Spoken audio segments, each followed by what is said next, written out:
Alright. Hello everyone, I'm Krithel. I'm here to show off Mamono Hunter Yohko.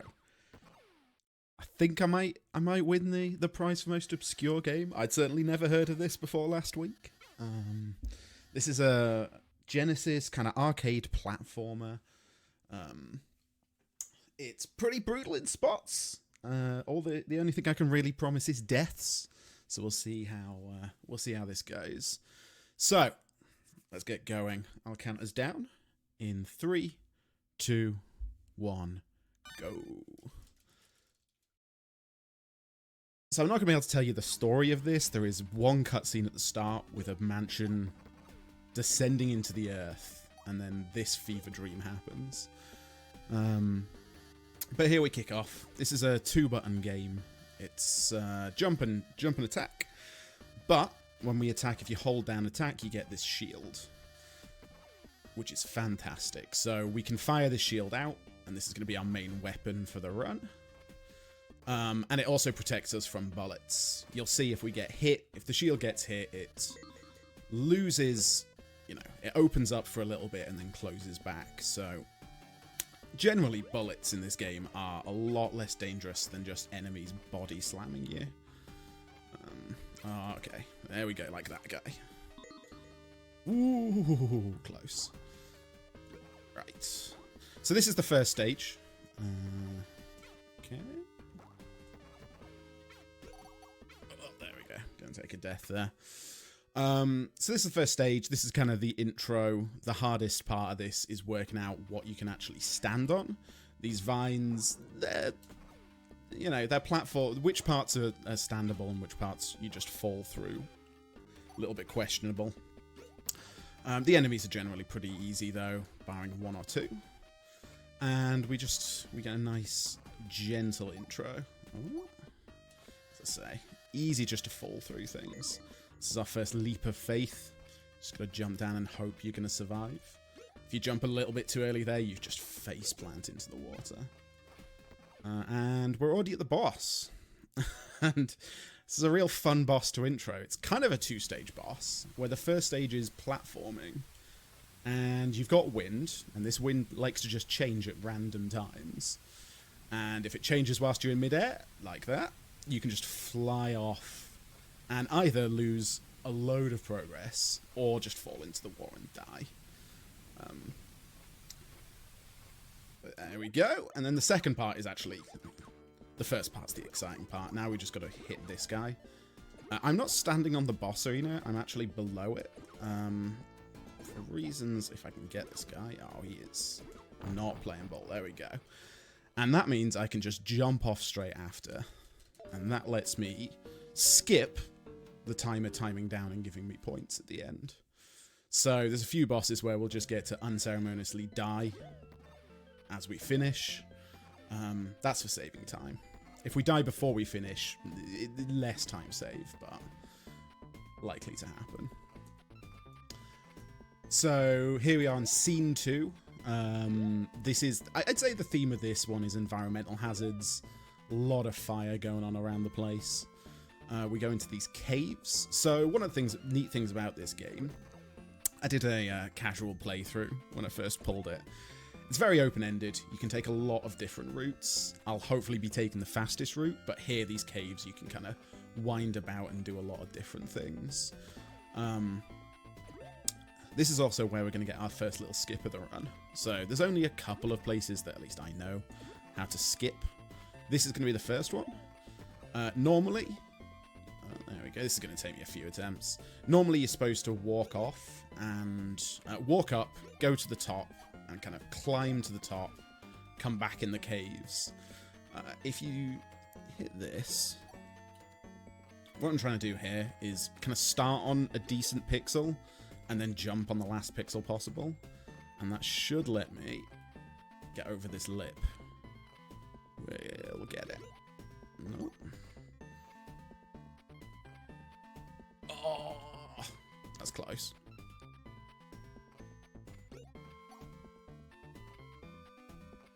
Okay. We're going for this because I don't know how... Well, I only vaguely know how to go around. But it is long. Oh dear, this is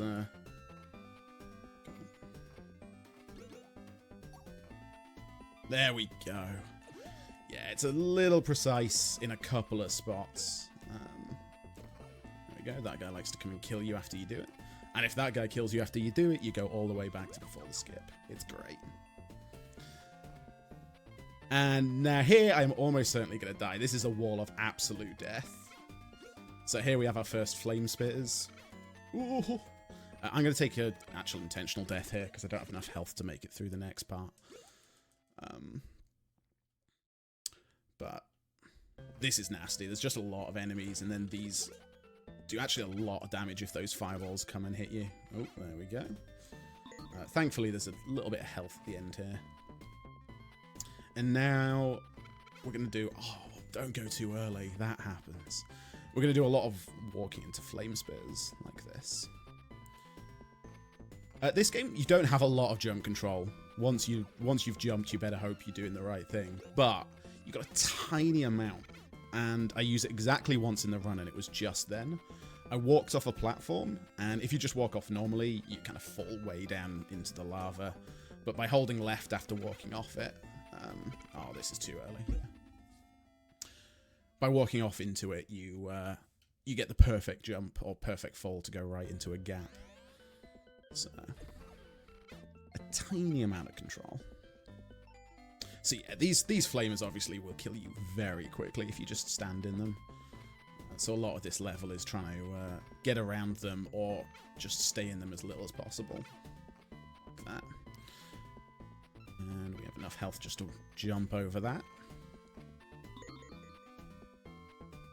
And now we're at the boss. This is a bit more of a standard boss. Big demon dude just jumps down here. A bit early there. So I'm going to play this a bit carefully because I could die here. There we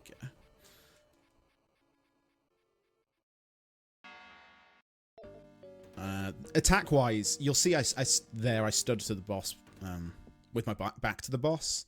The start of the attack animation. Oh god, I didn't press start. The start of the attack animation, you kind of immediately get hit, and that lets you just absolutely spam out attacks. So this level. This is the water level. This is really where enemies start to ramp up. Oh god. We're taking so much damage already. That's fine. just start again. Yeah, this is really where they ramp up, where the enemies come. And they're all coming from above and below you.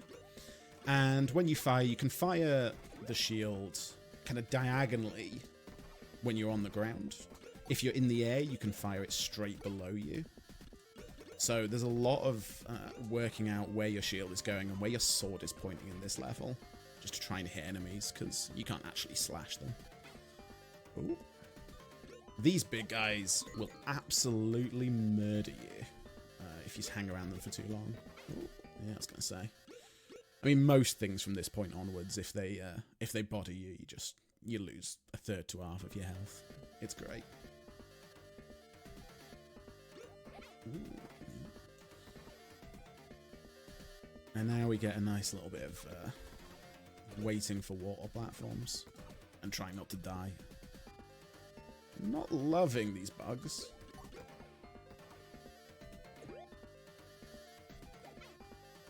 Ooh. And here is, as far as I can tell, the only place you have to take damage in the game.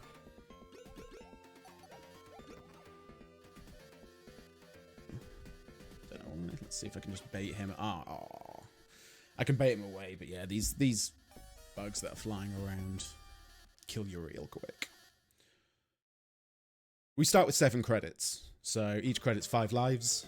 If I run out, well, we're done. Let's hope I don't run out. This has gone real badly if I do. Oh.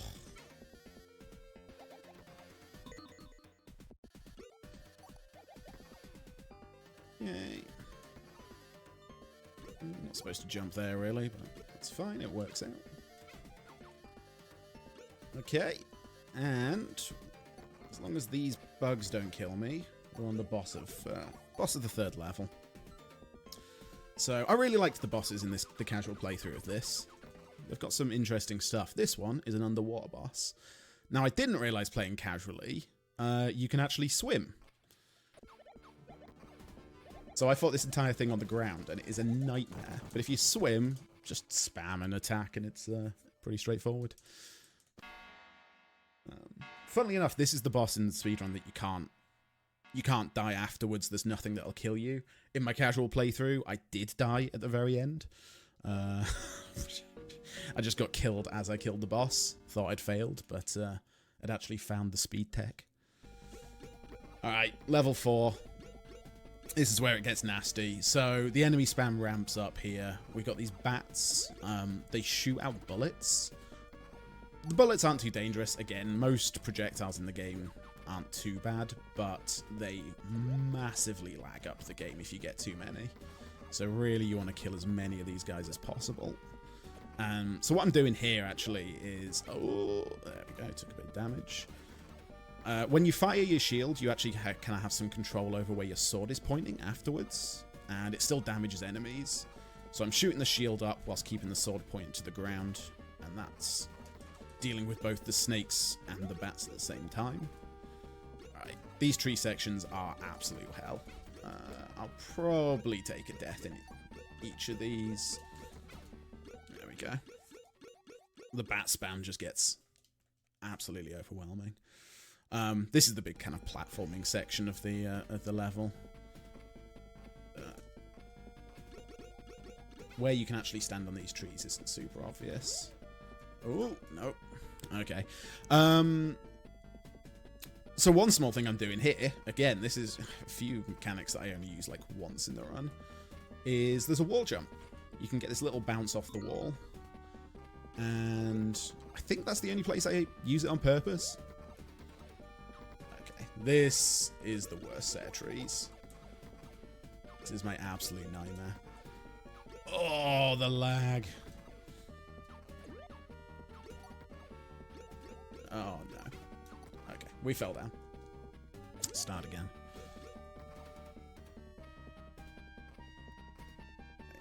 Should be a little easier now most of the bats are gone. Those maggots, they respawn, and they will absolutely wreck you if you faceplant into them. There we go, so we get to use a bit of the wall jumping there.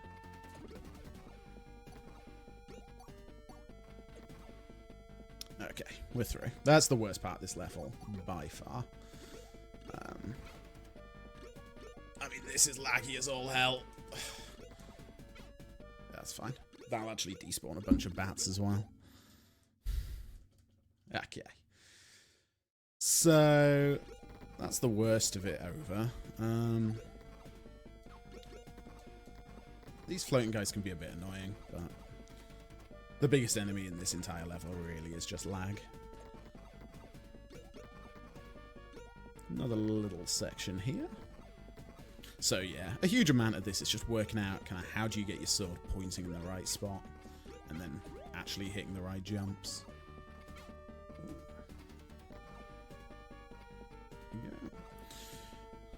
Okay. Oh yes, made it onto that branch. A surprisingly tight window. Grab a little bit of health, and we are near the end of this stage. If you fall down there, it's a horrible time loss. You gotta climb back up a tree.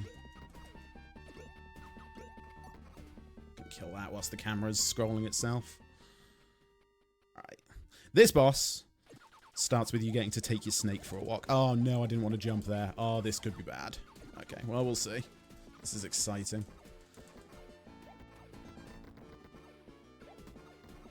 So. Hey, that was alright. Yeah, if the snake comes through... Well, first of all, I was just in a spot where if I didn't kill him, then I was dying. There's no way you can avoid the hitbox if you don't go under him. Playing it risky, but it's fine. Alright. And now we hit the final level. Oh, so... The gimmick of this level, I guess, is these floating platforms.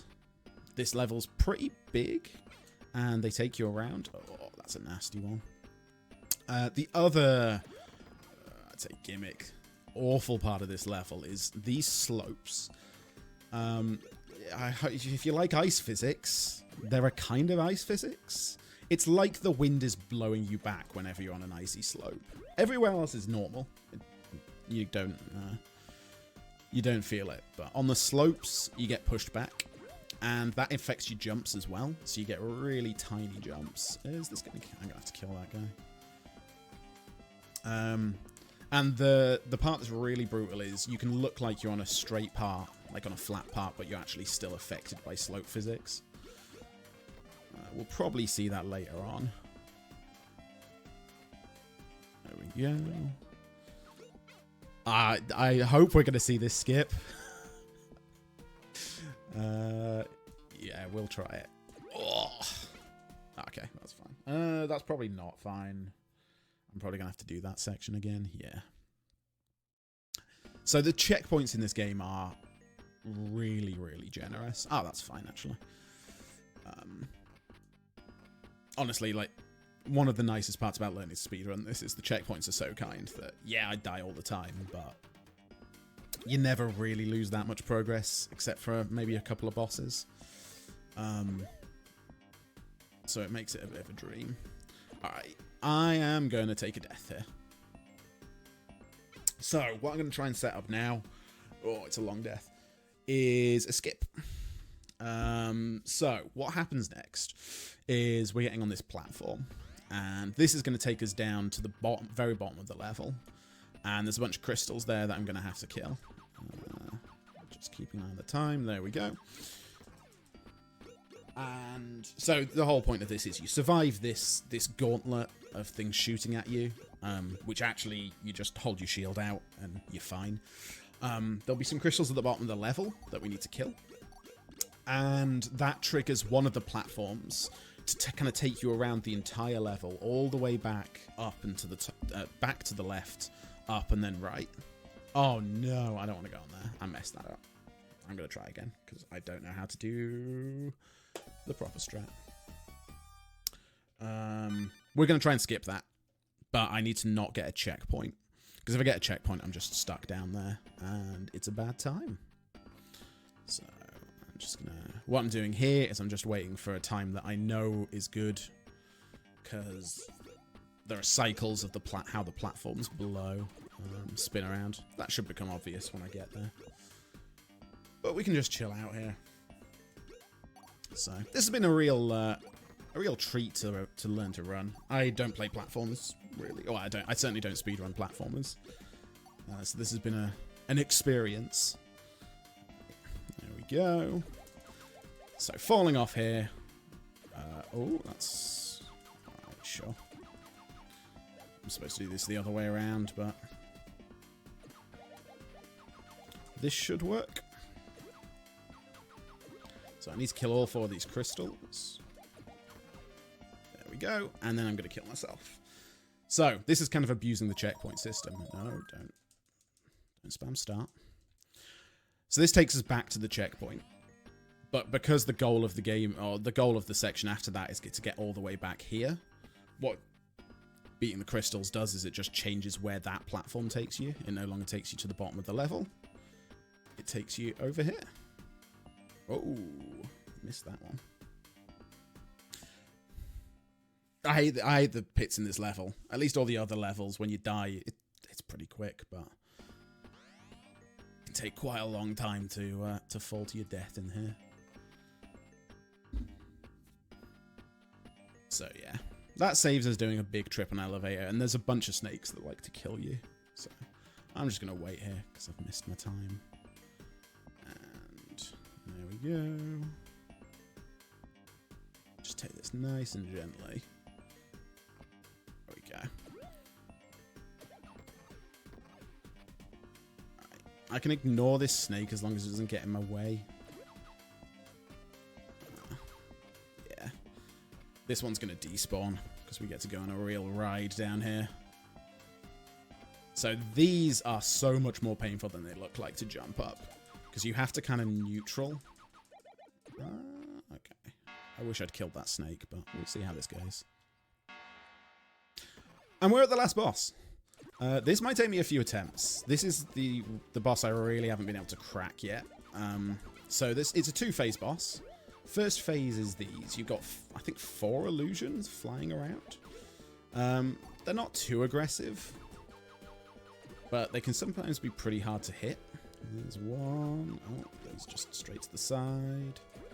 There we go. Then the second phase, you get the actual boss coming down. It kind of does the same thing, but it's much more aggressive. It moves much faster. And you've got that statue firing at you. And it does a hell of a lot of damage if it hits you. So, as I say, it might take a few tries, but this is also one of those bosses which has a bit of a run back as well. So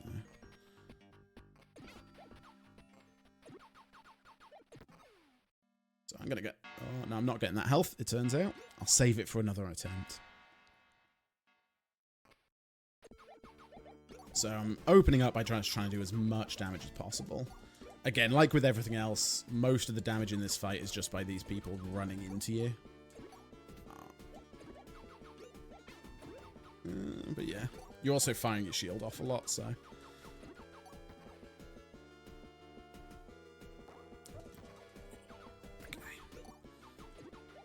I was going to say, let's play this safe.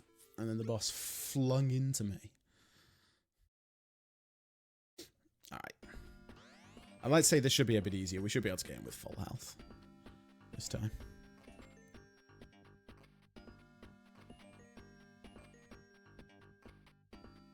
Yeah, there's another snake waiting for us up here.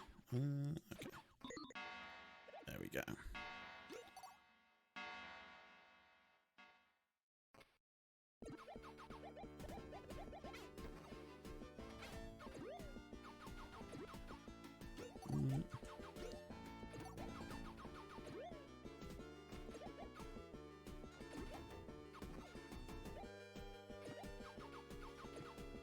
Yeah, these guys will just go anywhere, and in a game where you're very limited on what directions you can attack in, that can make it a little hard to actually hit them at any point.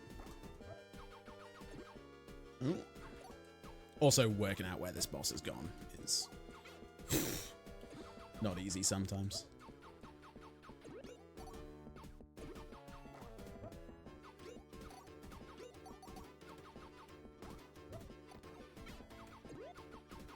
Come on. Oh, brutal. Absolutely brutal. Alright. We'll get him. Yeah, when you got a week to learn these things. Some things you get, but as I say, this boss, it's a tricky one. Which is what you want from a final boss, innit? I'm gonna need to kill that snake.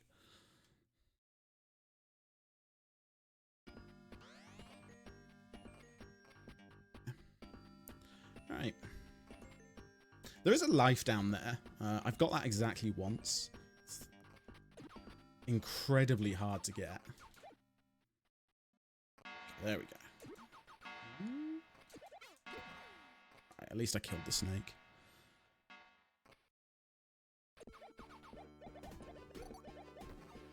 If the RNG is manipulatable, I've not found a way to do it. There's like a hefty amount of enemy RNG in this game, which I like. It makes it, you know, exciting to run, but obviously with this kind of fight, oh, you'd much rather you know what's coming. Okay, but like on that. There we go. And eventually time. Finish as we went on by dying. And your reward at the end is this absolute jam. It's so good. And that was Mamono Hunter Yohko. As I say, real fun one to learn. The nice checkpoints made it a fun challenge to do in a week. But I'm going to step out, leave you with this music. Thank you, Dave, for putting this on. And enjoy the rest of the marathon, folks.